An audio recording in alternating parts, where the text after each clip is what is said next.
आज 5 जून. द हिंदू आणि इंडियन एक्सप्रेसमध्ये एवढे आर्टिकल्स आले होते, त्यातील आपण एक आर्टिकल बघणार आहोत, ऑब्झर्वेटरी फॉर क्रिटिकल मिनरल्स.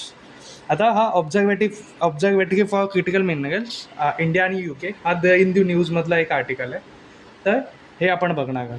आता हे आर्टिकल एक्झॅक्टली भारतासाठी एवढं महत्त्वाचं का आहे ते आपल्याला बघायचं. बघा काय झालं आहे, भारत आणि ब्रिटनने नवी दिल्लीत critical minerals global supply chain observatory ही चालू केलेली आहे.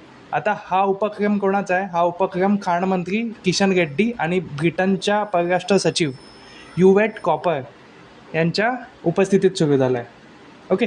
आता प्रश्न येईल तुम्हाला की ही क्रिटिकल मिनरल्स एवढी महत्त्वाची का आहे? तर याचं रिझन आहे lithium, cobalt, nickel, copper, graphite आणि रेअर अर्थ मिनरल्स. ही खनिजे कशासाठी यूज होतात? तर EV batteries, solar panels, wind turbines, semiconductors आणि डिफेन्स सिस्टीम्स आणि इलेक्ट्रॉनिक्समध्ये ही वापरली जातात. आता म्हणजे थोडक्यात सांगायचं झालंच तर 20व्या शतकात जसं तेल महत्त्वाचं होतं ना, तसं 21व्या शतकात क्रिटिकल मिनरल्स महत्त्वाची आहे.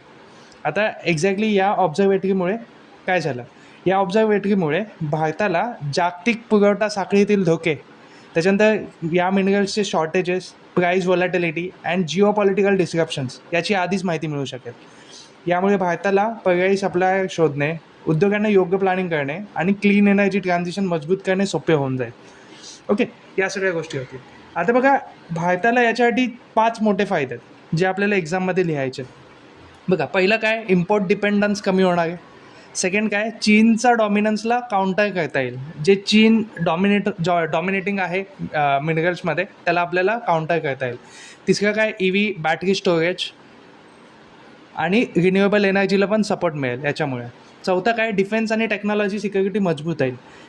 आणि पाचवं काय, make in India, semiconductor manufacturing आणि बॅटरी मॅन्युफॅक्चरिंगला पण चालना देता येईल.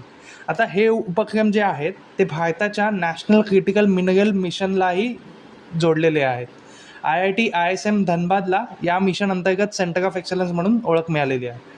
आता बघा पुढे, फक्त ऑब्झर्वेटरी सुरू करणं it's not the important thing. त्याच्यासोबत आपण काय काय केलं पाहिजे? आता त्याच्यासोबत आपण काय काय केलं पाहिजे?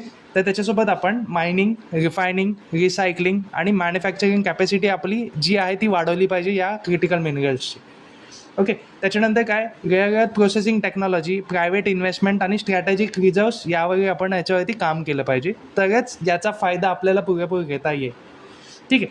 आता बघा, याच्यासोबतच अजून एक कन्सर्न आहे जो एन्व्हायरमेंटल कन्सर्न आहे. याच्यासोबतच पर्यावरणाची काळजी आपल्याला घ्यायला पाहिजे तितकीच. क्रिटिकल मिनरल्स मायनिंगमुळे लँड डिग्रेडेशन, वॉटर